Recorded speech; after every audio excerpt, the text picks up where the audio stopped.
Banyak cara dapat dilakukan untuk memenuhi kebutuhan nutrisi.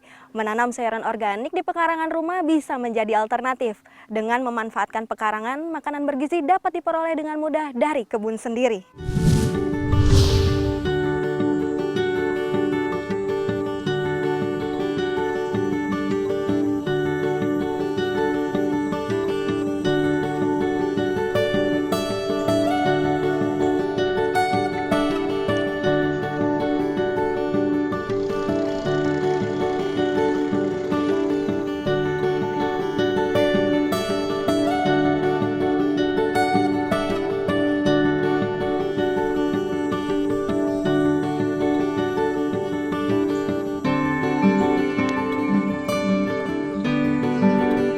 Pemanfaatan dan pengembangan pekarangan rumah atau home garden bisa menjadi salah satu akses penyediaan sumber nutrisi bagi masyarakat. Selain bergizi, menanam sayuran organik dapat meningkatkan kesehatan dan perekonomian masyarakat. Hal inilah yang dilakukan masyarakat Kalimantan Tengah, khususnya di Kecamatan Bukit Batu, Palangkaraya, Kalimantan Tengah. Mayoritas penduduknya beternak serta bertani sayur mayur.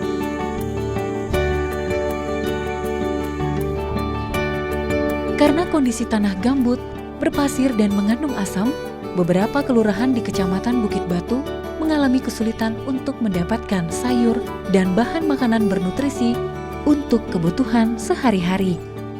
Kalau kondisi tanah di sini dulu memang pasir gitu, pasir campur gambut. Jadi kalau kita nggak pintar-pintar ngelola, tujuannya kita berhasil, memang sulit itu ditanam.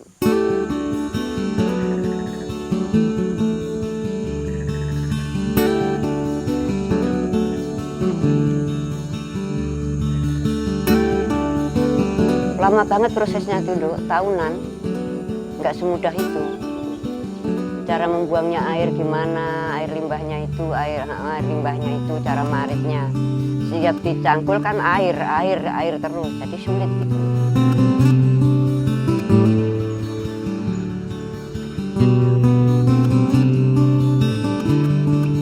Pertama nanam, hasil tanaman ya nggak bagus, kuning-kuning semua. Buat tanah jadi subur kami nanam kacang-kacangan.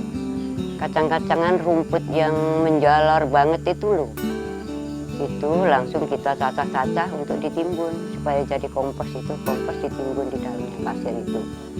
Jadi ya itu akhirnya bisa bagus.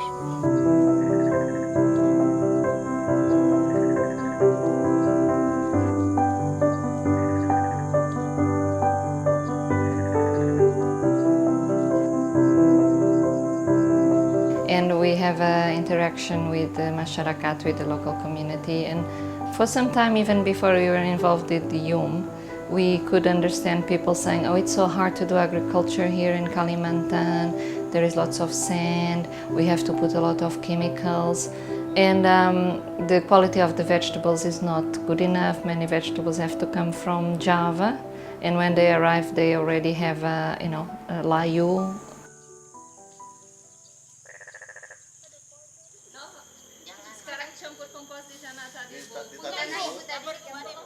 In YUM, we always believe that maybe if we have access to develop a model that can work, because there is so much information around the world, there is so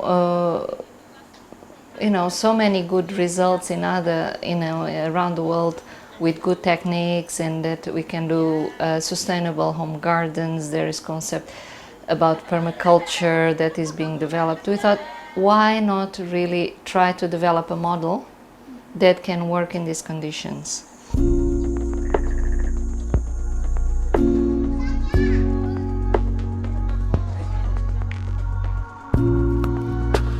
We had the idea, there was a previous study made about the characterization of the area of Bukit Batu here in terms of landscape, ecology, people, ethnic groups, everything social economic. And we realized that if we could develop a model such as home garden that would be successful, this could not only be good for people used to agriculture, but for people traditionally that are collectors, such as the Dayak people, which are the people from this island. Kini, sebanyak 500 keluarga aktif berpartisipasi memanfaatkan lahan di pekarangan rumah, menanam berbagai sayuran organik untuk kebutuhan setiap hari. Pemanfaatan pekarangan rumah ini merupakan hasil dari upaya pelatihan dan pembinaan yang diberikan oleh Yayasan Usaha Mulia Kalimantan. To such an extent that as we start after the first training, 3 months after, the participants are already harvesting in their gardens. Even in the conditions of sand, of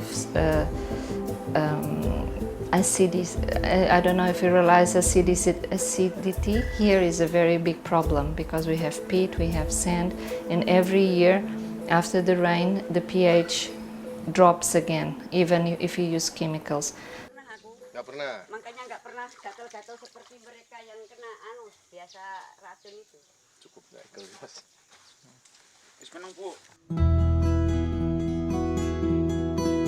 So the fact that you use organic products such as compost, and biochar, it creates a buffer and the acidity doesn't rise. So this is, for instance, a big change from the beginning to now.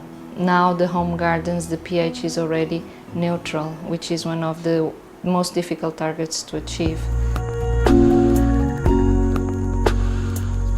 Banyak tantangan yang dihadapi Yayasan Usaha Mulia Kalimantan untuk memberikan edukasi mengelola lahan di pekarangan rumah.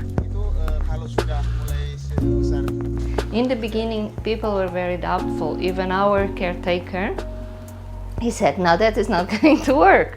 So we did, okay, you do that, you do a plantation on this plot with the traditional, and then we'll do one with organic methods as we are developing, for him to have the proof that it's actually better to do with organic. So in the end, they were happy, and now is really into organic.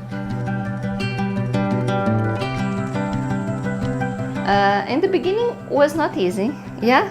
It was really hard. You know, I have the trainers all very young, nobody really with experience, yes. And we tried to follow the conventional community development models, and it was not really working. We had some difficulties in the beginning, but after that, by having a direct contact with the people, and mostly women, because women are the ones more interested in really providing good food for their children and for their family. I remember the trainer Nofi came very happy. Oh, I got a group of 20 Ibus, you know.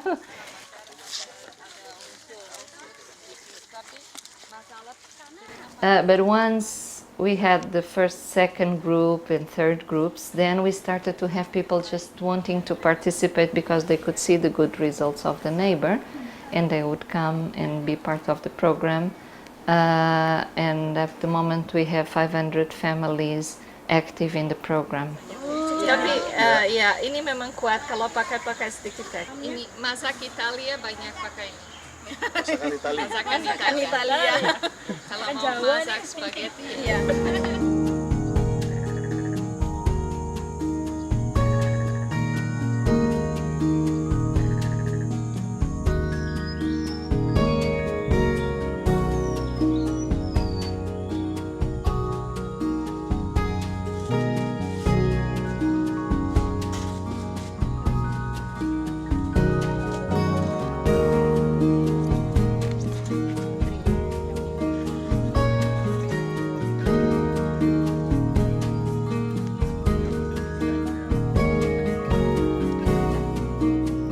Sayuran organik menjadi favorit bagi keluarga yang menanamnya. Pertanian organik skala kecil atau POSKA menjadi alternatif untuk mendapatkan keuntungan dalam memajukan perekonomian keluarga. Wah, Mbak Siska, ini sayurannya banyak banget dan semuanya organik. Ini dari mana sih semuanya? Ini dari Kelurahan Habari Murung, peserta kita yang ikut program Poska. Program Poska. Nah, program Poska itu emang sebenarnya apa sih? Program Poska itu adalah pertanian skala organik secara kecil. Nah, jadi kita punya peserta kebun rumah. Nah, awalnya itu tujuannya adalah untuk konsumsi sendiri, tapi peserta banyak yang cerita sama kita, Mbak, sayur mereka itu panennya banyak dan itu biasanya tidak habis untuk konsumsi sendiri, makanya mereka usul bagaimana kalau misalnya ada pemasaran untuk sayur organik itu. Dari pekarangan, terus juga jadinya menghasilkan menambah perekonomian juga gitu kan. Nah, manfaatnya apa lagi sih buat para ibu-ibunya sendiri? Kita pertama bisa membuka peluang usaha mereka kan, kemudian mendapatkan pendapatan, terus mereka juga bisa saling sharing antar peserta. Biasanya ada beberapa tanaman yang sulit, jadi mereka saling berbagi, bekerja sama gitu. Nah, dari program Poska ini kan mereka udah senang, responnya udah bagus. Biasanya pengambilan sayur-sayuran ini sendiri itu berapa minggu sekali? Untuk saat ini kita masih seminggu sekali, setiap hari Rabu. Untuk pemasarannya aja kita masih ke Palangkaraya, ada sebagian keluarga di Bukit Batu ada beberapa. Nah, ini dari ibu-ibu ini sendiri, biasanya mereka langsung menunggu atau Mbak, aku udah berhasil loh ikut program Poska dan akhirnya sayuranku makin bertambah banyak dan juga penghasilanku tambah banyak, atau seperti apa sih? Iya, jadi kita punya sistem itu tiap bulan untuk pembagian pendapatan mereka. Jadi kalau misalnya ada yang peserta sebulannya itu dia menerima 400.000, itu mereka senang sekali. Hanya 4 kali panen 400.000. 400.000? Iya. Wow. Bisa sampai 400.000. Senang sekali mereka.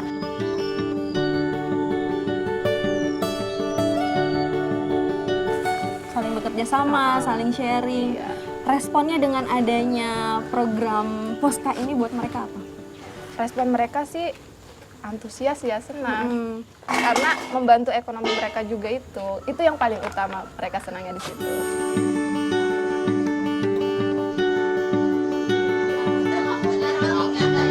Melalui masak sehat, para ibu diajarkan mengolah sayuran organik untuk pemenuhan pangan dan nutrisi, memasak masakan yang sehat dari hasil kebun sendiri.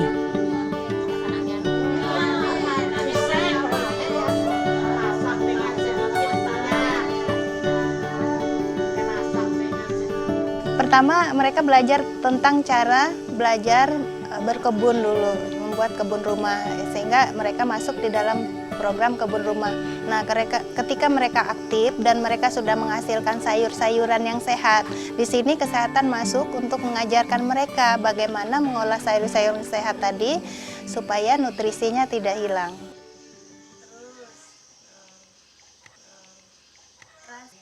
Nah, materi tadi ada 2. Yang pertama kita belajar cara masak sehat, menggoreng dengan sedikit minyak. Ya, kemudian yang kedua kita mengajarkan cara bagaimana mengolah kering buah yang sehingga menjadi snack sehat untuk anggota keluarga.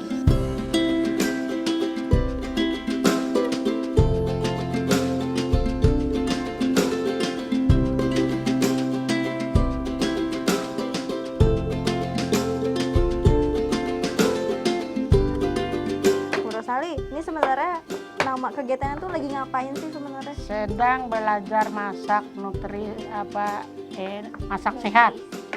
Sedang belajar masak sehat. Masak sehat Belajar masak sehat itu sebenarnya apa sih? dengan cara masak sehat tuh dengan cara sedikit minyak. Dengan cara sedikit minyak. Sedikit Kenapa minyak sedikit minyak? supaya pertama ngirit biaya pengeluaran. Kedua, mencegah kolesterol, tidak banyak makan minyak. Belajar dari Yum tentang belajar masak sehat. Nah, dampaknya buat ibu dan keluarga apa sih? Dampaknya ya menjaga kesehatan keluarga. Terus minyak itu nggak banyak-banyak pakai lagi seperti dulu, biaya nggak banyak. 1 liter minyak ya tahan hampir 1 bulan lah. Nah, kan belajar dari Yum, pengetahuannya dari Yum. Apa saja sih yang disampaikan oleh Yum terkait tentang belajar masak sehat ini? Contohnya apa nih yang sedang dibuat ini?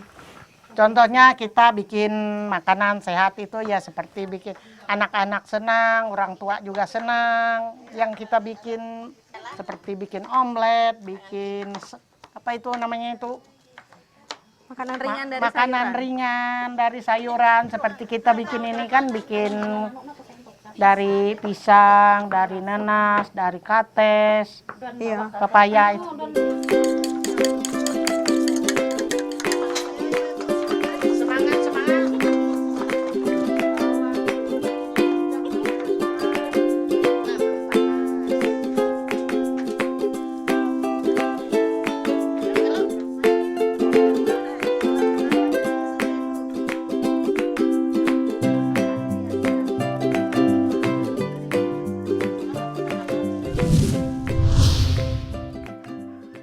Cerita sukses home garden menarik untuk dipelajari. Masyarakat mengolah sayuran organik menjadi makanan yang sehat dan bergizi bagi keluarga. Bagaimana pengalamannya? Mari kita simak.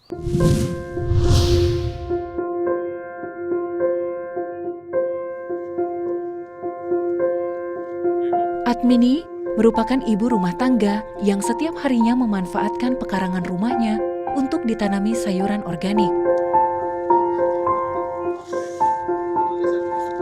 Berawal dari ketidaktahuannya dalam pemanfaatan halaman rumah.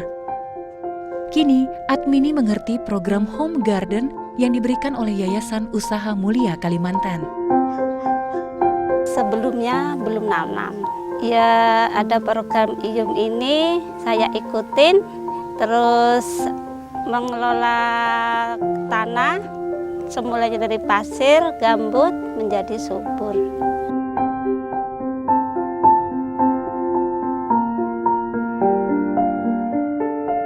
IUM-nya suruh ngelola tanaman organik, terus pakai pupuk organik, tidak secara kimia. Terus tanamannya dikelola sendiri. Setelah IUM nanam sampai sekarang berlanjut terus.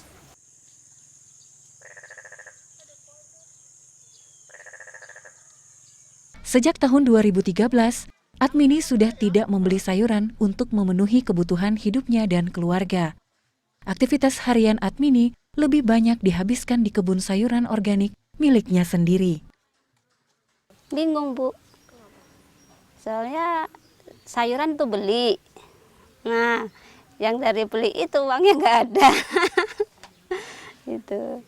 Ya, terus ada tanaman sendiri enak.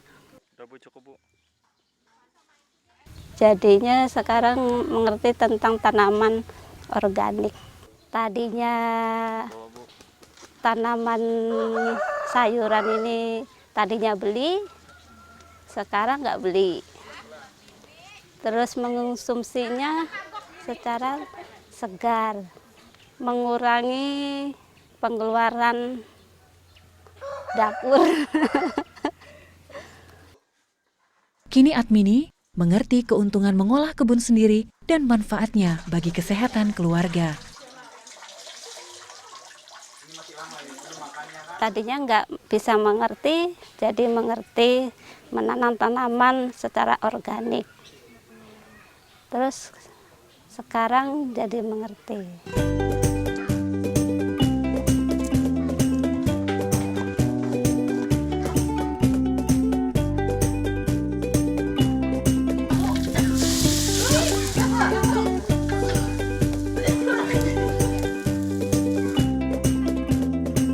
Desa saya sekarang ya bagus, lebih sehat, tidak gampang sakit.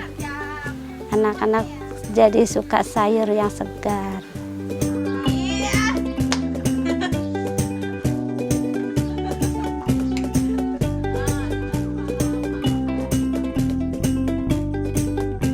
Sangat bersyukur ada kebun rumah. Jadinya kami punya kebun rumah, punya tanaman.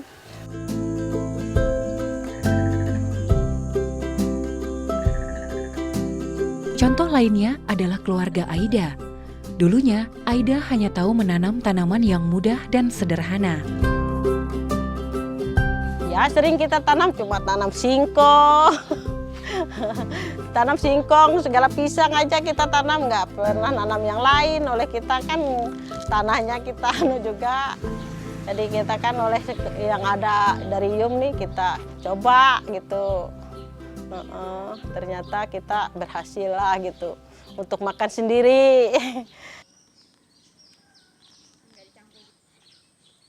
Iya, memang tanahnya tuh susah, Bu. Oleh tanah model gambut apa pasir gitu nah. Jadi kalau nggak dikasih pupuk, nggak apa tuh nggak bisa tumbuh sayurnya. Tanahnya masam. Kalau kita nggak cangkol, kasih pupuk apa, pokoknya nggak bisa hidup. Model kering gitulah.